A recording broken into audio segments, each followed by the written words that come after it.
Hello and welcome to the first episode of the This Is Winter Sports series, supported by Protect Our Winters UK and brought to you by the Passion Stories podcast. I'm your host, Emma Cole, and I'm so excited for the This Is Winter Sports series and to dig into all things wintry and passion.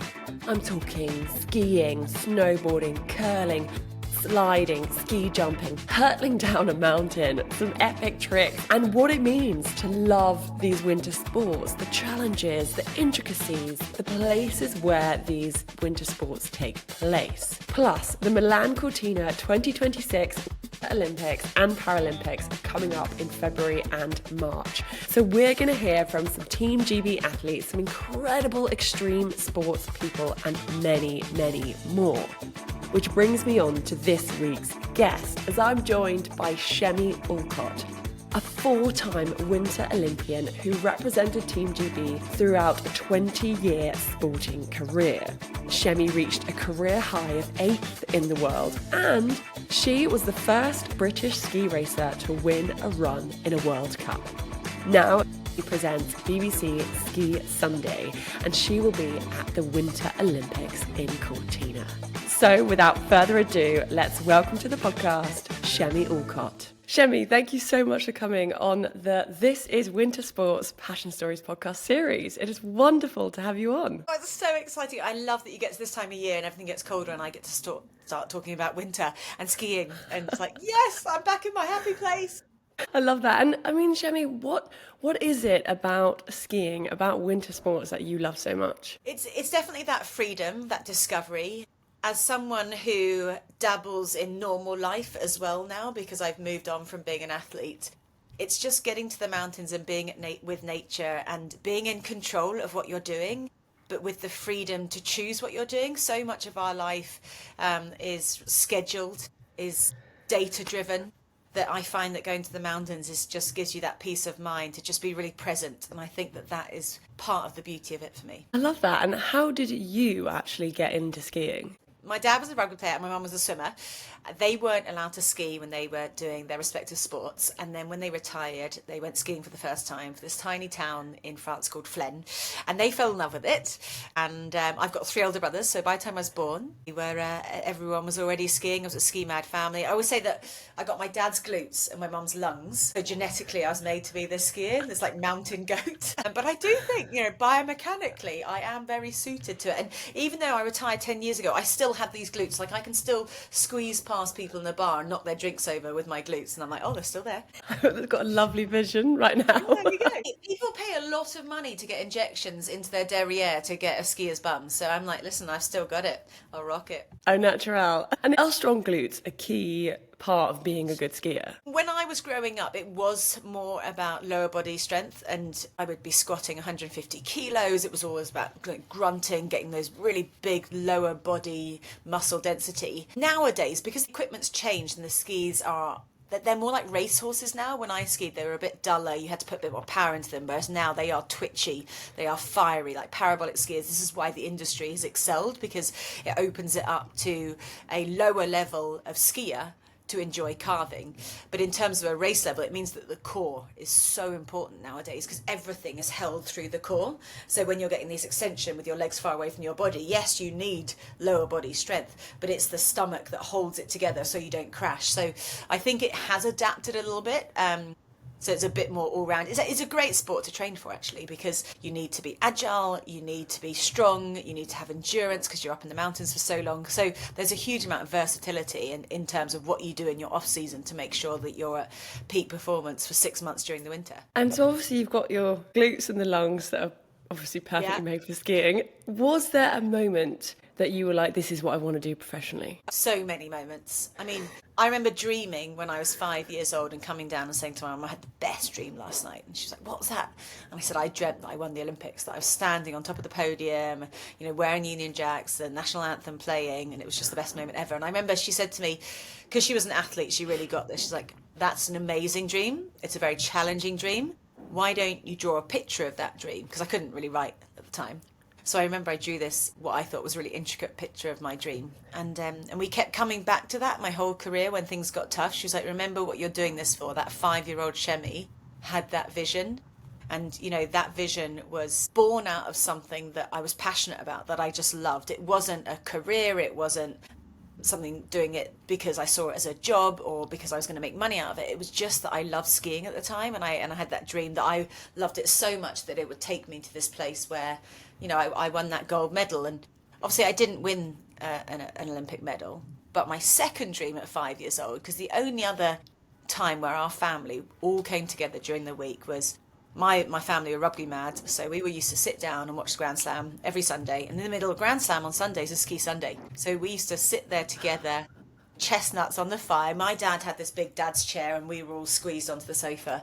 And we used to watch that all together. And I was like, right, I'm going to win the Olympics, then I'm going to present this TV show. I love this show. And I didn't do the former, but I am living the latter. So it's quite a nice kind of full circle moment, because you can always redefine who you are and what dreams you choose to follow and push yourself towards. That is wicked. So from that kind of amazing family unit of sports enthusiasts and elite athletes, was that kind of the foundation for you to be able to train? Because how did it work? Did you spend like winters in the mountains? How does it work training to actually be a skier? Yeah, in terms of being brought up in an environment where people knew how to succeed in sport, there was that level of pushiness. And I talk quite a lot about being a healthy, pushy parent now, because I think it is really easy to quit sport when it gets tough, and all sport, especially when you start doing well, gets tough. You're never going to always be winning. When you're winning, you've got a target on your back, and when you're at the top of that ride of your roller coaster, the only way is down. So you've got to be able to ride that wave of emotion, and I think my parents really helped with that.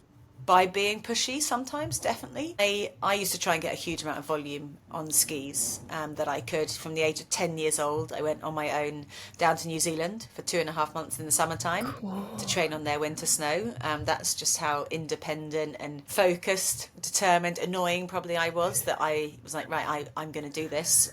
Never got homesick, didn't have a mobile phone, had a one telephone card, so every Tuesday I'd walk down the street to a phone box and call home, and that was it. And I guess from that's when I realised that I could do this. Like, I could ride the toughness, I could enjoy the success, but I loved the journey of the sport. It wasn't just being the start gate, it was the peers you're around, because there's danger involved in ski racing.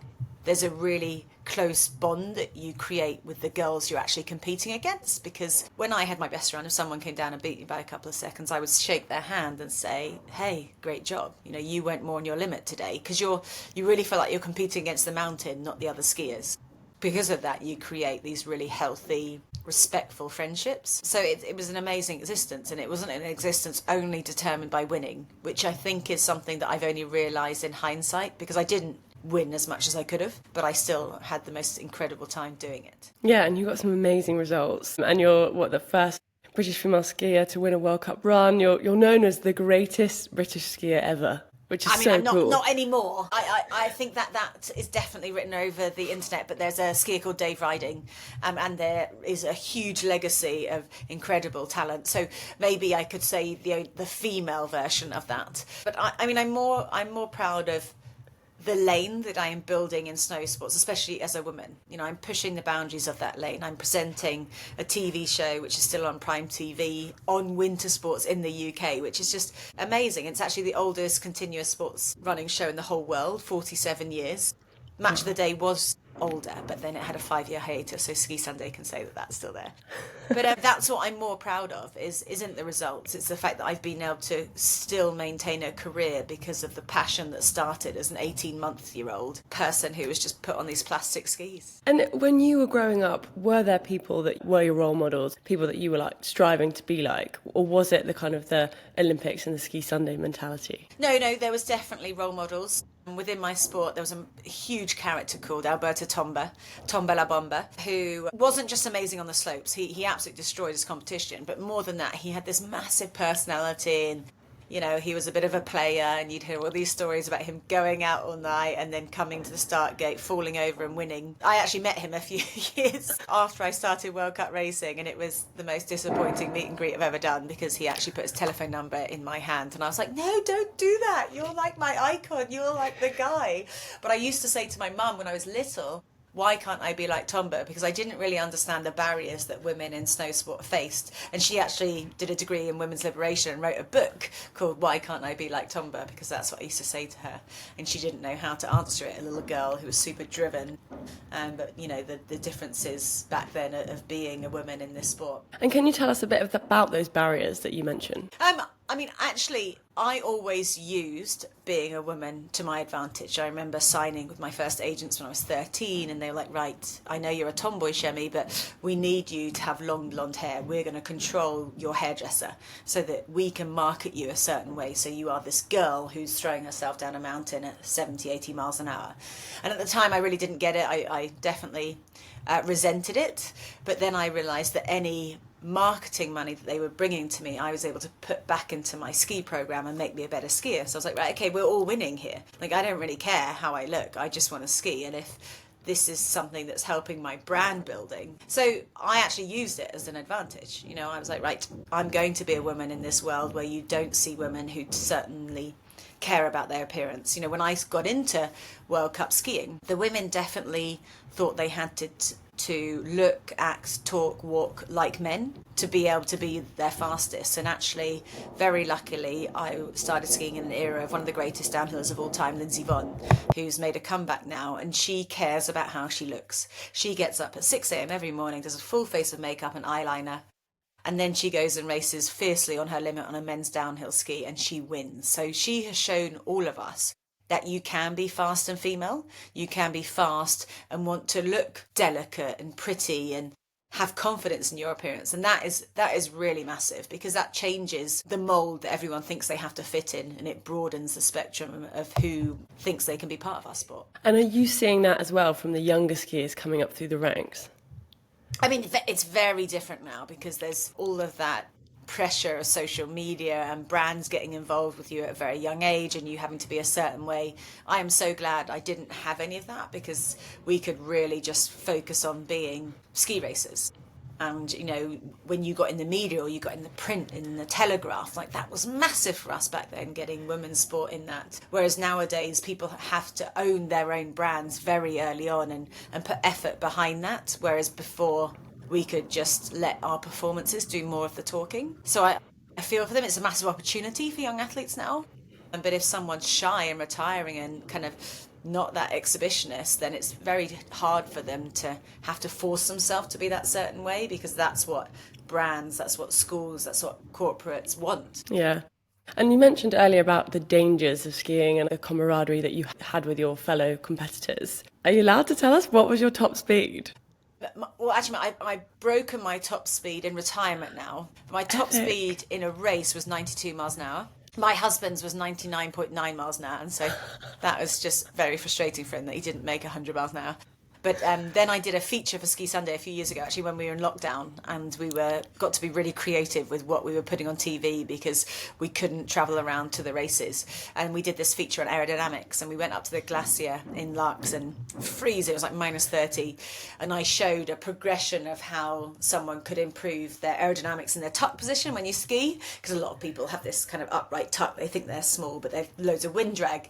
So I went through positioning, and then the last run I did, I went full catsuit, full aerodynamic position, and I got to 106 miles an hour. So, but that was a really controlled environment. So I was literally skiing straight and stopping. So I didn't have to do anything with the speed. So it felt quite easy. That is so cool. And how did it feel while you were doing it? You see, once you get to speeds of about 60 miles an hour, you get this tunnel vision. You're not looking to the side going, oh, there's trees. They're going rapidly.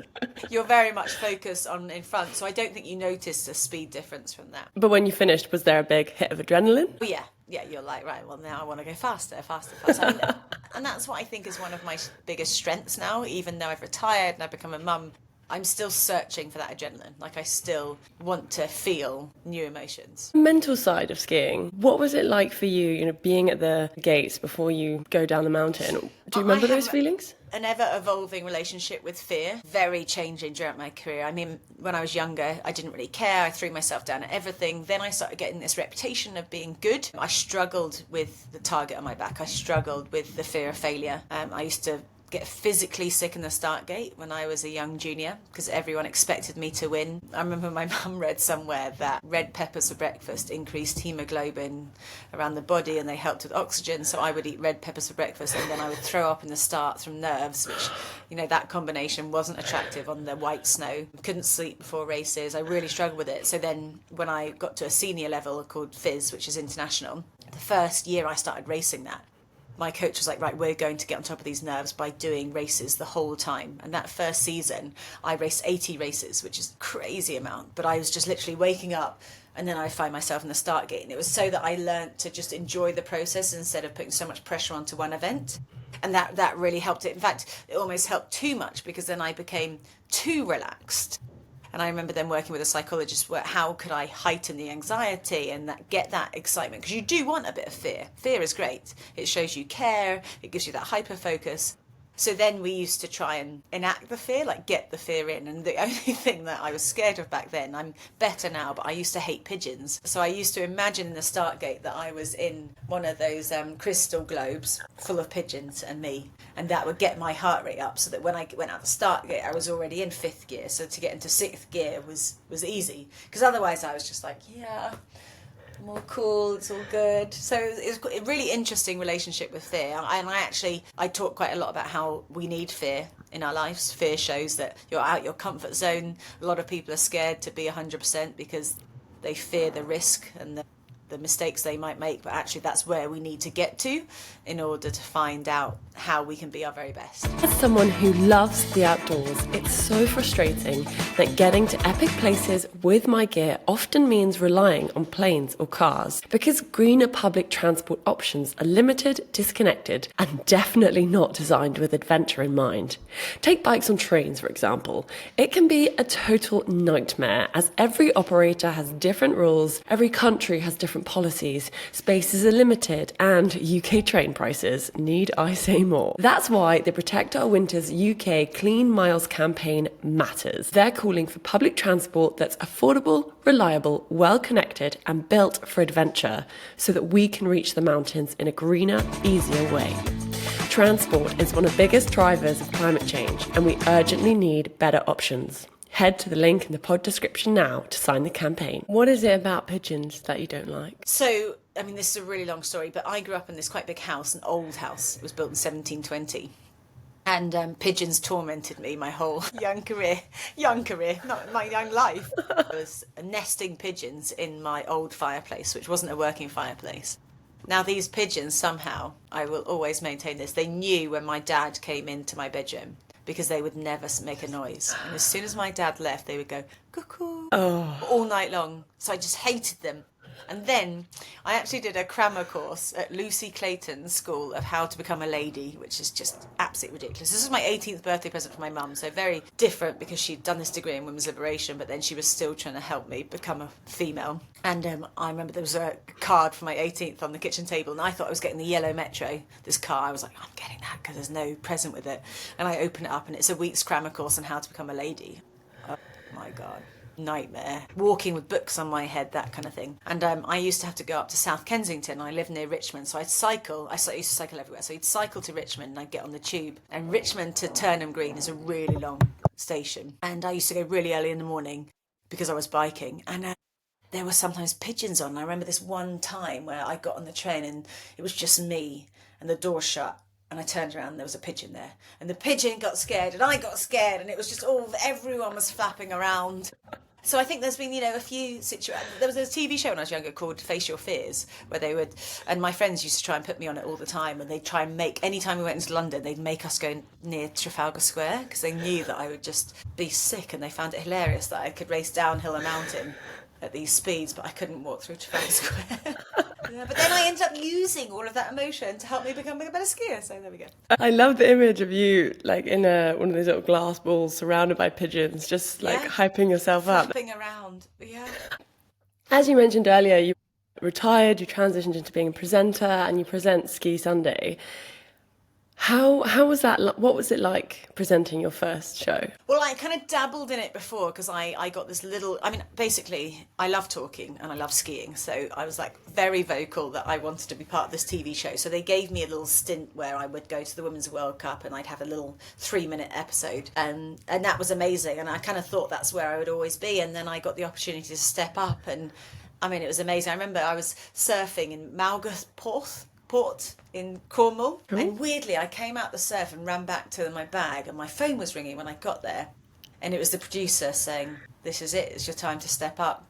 And I was dancing all over the beach on the phone going, "This is it." And it was amazing, and it still is amazing. That's what's cool. I'm going into my 5th year and it is as exciting now as it always was. It is the dream job for me. It's the most amazing team. It's a really small team, but everyone cares so much. We share that passion. Everyone puts in their own passion to it. It's like a passion project, not a job. And I think that as long as it stays that way, we'll all be able to keep delivering some good telly. And there's some people that say, be careful working in your passion, for example, because you can kind of lose it. It can become more like a chore. How have you managed to keep that energy? Well, see, I don't think that at all. I think that if you can have the ability and the opportunity to combine your passion and your work, every day will excite you and every day will challenge you. Obviously, in our world, in an outdoor sport, there are days where we're trying to present telly and we've, minus 30 outside in a storm and there's a lot of waiting around. But those hardships, those challenges make the good days even better. I think always try and combine your passion with your work. Life is really short. You've got to find things that you can wake up and look forward to every single day. Yeah.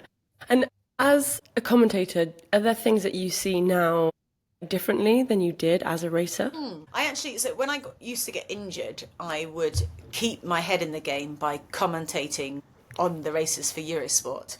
And a lot of people go either way when you're injured. You either want to have complete space away from it because you're hurting and you're bitter. But I was like, actually, I want to have to commentate, to look at these women who are beating me and realise why, and kind of really dissect every part of their technique, especially on tracks that I've never been fast at. And it really helped me. I think, I was talking about this the other day, I think I'm a better technical skier now than I was then. And that's because of all the coaching, all the commentary, all the analysis that I have to do. And you implement that into you. I haven't got the style that I used to have or the speed, but I know how to build a good turn now. Yeah, that's pretty cool. And we've obviously got the Olympics and the Paralympics coming up. Yes. How are you excited for them? What are you most excited for? I am really excited to watch the Team GB women deliver. We have got an incredible team going forward, but if you pinpoint 5 athletes in Olympics and the Paras who we hope to deliver medals, they're all women, and I think that's a really exciting time to be involved in our sport. I'm also president of the Ski Club of Great Britain, and we've had an influx in membership in women. We're at 40% now, which is the highest we've had for a long time. So there is really this drive for women in snow sports, which I love being able to talk about, being part of. I'm also very excited that I'm in Cortina. I'm on site. So for the last 2 Olympics, nothing wrong with Manchester at all, but I've been in Manchester in a green room pretending I'm on site. Whereas this time, because we've got a European Olympics, we have got a small studio out there. And so I cannot wait, having a great working friendship and respect for Claire Balding, be able to work with her. Yeah, absolute legend. And that's who she is. She is exactly who you think she is, the most genuine team player. So when you have lead presenters who are as accomplished as Claire, quite often they feel like they are supposed to know everything, whereas Claire, whoever she's sitting next to, she will try and bring out the best in them.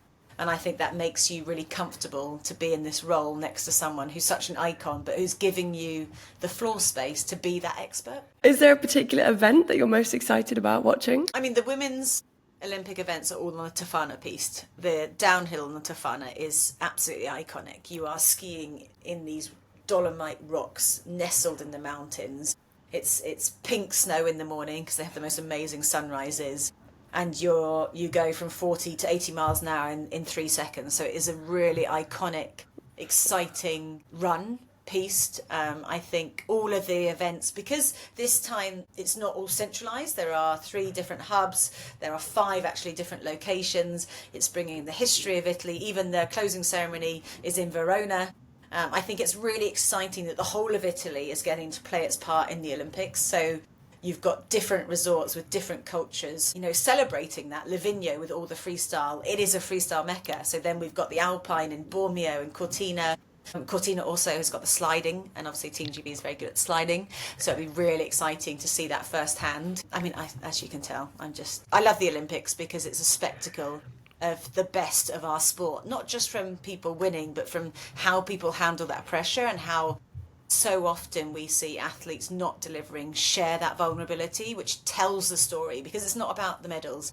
It's about bringing that this is an event on television, but it's something that should affect you. So it's actually the stories of maybe, times that didn't end in a gold medal that actually would get people into the sport, because that's the inspiration. And how do you feel about ski mountaineering being in the Olympics for the first time? Oh, I'm really excited. I really wished it had been actually the raw roots of ski mountaineering, where they actually went up and down and we saw a huge distance. What they've got is a really exciting snapshot of all the elements of skimo in a very easy to access visual form. So it's on a mountain in this space where you can see everything happening together.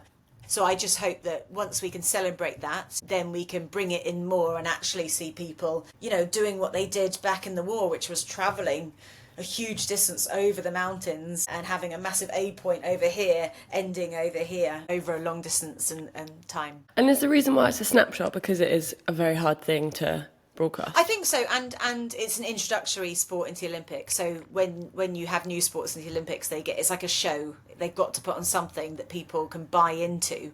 And as a spectator, it's really easy to understand. And the sprint format is, they are absolutely incredible. They literally are sprinting up and down a mountain, whipping off the skins. So you're seeing all the technique in a short spectrum. So it gets people in. So cool. And when you look at, when you went to your first Olympics to now, how do you feel about the evolution of skiing and snow sports in general? I guess the biggest thing for snow sports was the addition to all the freestyle creative elements, which I think was unbelievable. That any little girl, little boy, whatever your talent is, whether it's being competitive, fighting against a clock, or being creative and doing tricks, there is an avenue where they all lead to this one big event of the Olympics is amazing. I have never been bitter towards the evolution of the sports in the Olympics, because I think that everyone needs to see themselves and some of their talents part of that. So I think that was the biggest and the best thing about snow sports. Love it. And Chemmy, I thought we'd finish with a little quick fire round. Yeah, great. Just for fun. Are you ready? Yep. Favourite place to ski? Oh, well, this isn't a really quick answer, because I actually don't believe it's where you go, it's who you're with and how the conditions are. You can have amazing times and amazing days in tiny, tiny resorts. Is there a tiny, tiny resort that you've been with amazing people that you really loved? Because of memories and because of my history with it, there's a place called Flaine in France, concrete capital, all like brutalist architecture, that I still have an apartment at. So that is my go back to my home away from home. Is that in the Grand Massif? Yeah. By Morion? Yeah, it's at the top of Morion. So Morion, I've skied there. Le Carré, yeah. Yeah, it's lovely. It's super nice. I see what you mean by the concrete brutalist. Yes, I never got it. I actually thought it was really, really ugly. And then now that I've got children, I understand the safety it brings, the fact that they can kind of blend into the mountain. You always envision mountain resorts to be beautiful chalets, and this isn't that. But actually, it's so practical. It makes it so easy. One word to describe skiing at speed. Addictive. A winter sport you would have been a pro at, if not skiing. Am I allowed to say ski cross, or is that's two? That's kind of... Well, I think we'll allow it. Okay. Job you would have done if you weren't working in sport? Ooh, military. Outside, pushing nature, loud and bossy. When at school we did the careers testing and I had to do like the S's in a row, they were like, oh, you're going to be a military commander because you love talking and you like being active. I love that. Piece of advice you wish you could have told your younger self? To go and grasp it. Now I live by the motto, I never lose, either I win or I learn. And I was so scared of losing that I thought that a loss would be a failure to me on a personal level as well as a professional level, that I actually chose to underperform a lot of my talented years. And I think that if I'd realised that every loss was an opportunity to learn, I would have reframed how I attack the course more. Chemmy, you've been a wonderful guest. Thank you so much for coming on the This Is Winter Sports series. Thanks. See you on the slopes. My word, how inspiring. And I don't know about you, but I would really like to go skiing right now. I'm not sure I would reach Chemmy's top speed, but just how glorious. And I think what really struck me there is that she reached her top speed outside of her pro career. And I think that is so inspiring and motivating to know that, you know, you can do amazing things no matter where you are in your life and whatever trajectory you're on. There's kind of no limit to what you could achieve if you really want to. And I guess all the conditions are right. As Chemmy said, you know, she didn't have to do anything with the speed, but the point is that she reached over 100. I mean, that's just rapid. Can you imagine? So cool. And that's what these athletes at the Winter Olympics and Paralympics are going to be doing. It's just mind-blowing. So cool. And I also loved her advice on fear and how it's kind of an evolving journey for her and how it's changed, because they always say as an adult, if you're starting skiing, you're a little bit more nervous about something because you are further away from the ground. Apparently it's something to do with the gravity. And you see these little kids going on the slopes and they just sort of just keep going down, whereas an adult, you're so much more aware of what could happen, and I guess, you might be so much more fearful. So that was really interesting. And then the other coolest thing, I think, which blew my mind, was the fact that Chemmy had drawn an image of what she wanted in life. She'd drawn herself as a pro skier, and she'd also knew that she wanted to present Ski Sunday, and I think that just speaks volumes, doesn't it, about how you can achieve your dreams and pursuing your passion and whatever it is. It's like, manifest it, make it happen, believe in yourself. I'm going to go draw a picture right now, to be honest. That was just awesome. So cool. And I just, right now, all in my head, I can just feel like a bit of a skiing swish, swish. How cool. How epic. And Chemmy is just the first episode in this wonderful winter sports series supported by Protect Our Winters UK. And I cannot wait for the next episode, which will be dropping in a fortnight. So make sure you follow, share, like, subscribe to the Passion Stories podcast so you will get the notification when the next guest drops. I'm Emma Cole. Thank you for listening. Thanks to Tune Tank for the tunes.